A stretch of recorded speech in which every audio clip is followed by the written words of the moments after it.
Bonjour et bienvenue, nous sommes le mardi 16 octobre. La politique, l'économie et divers sujets de société font la une des quotidiens nationaux. Pour le Figaro, le cannabis, c'est le couac de trop. Les ratés de la majorité s'accumulent. Jean-Marc Ayrault a dû encore recadrer Vincent Peillon. Le ministre de l'Éducation nationale voulait relancer le débat sur la dépénalisation du cannabis, souligne le journaliste du quotidien Conservateur. Dépénaliser, d'accord, mais cela changerait quoi? C'est la question que se pose le Parisien aujourd'hui en France. Le quotidien nous rappelle que même les experts sont partagés sur l'opportunité d'une dépénalisation. C'est le débat explosif par excellence pour le Parisien. Autre débat tout aussi explosif selon les Échos qui annoncent un débat budgétaire sous tension.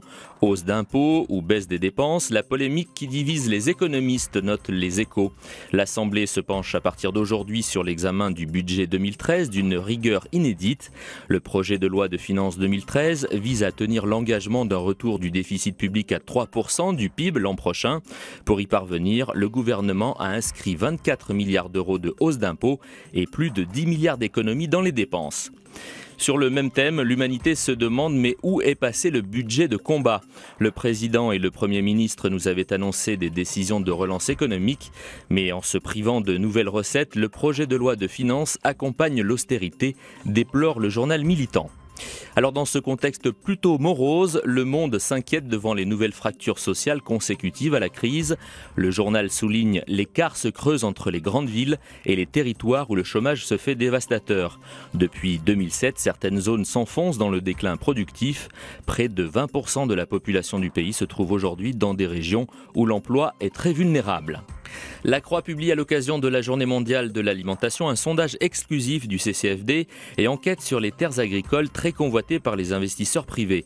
Ces derniers rachètent des terres afin de développer l'agroalimentaire. Et puis dans ces deux pages, regard également des Français sur la faim dans le monde. Selon un sondage CSA, 56% d'entre eux estiment que la lutte contre la faim dans le monde se dégrade.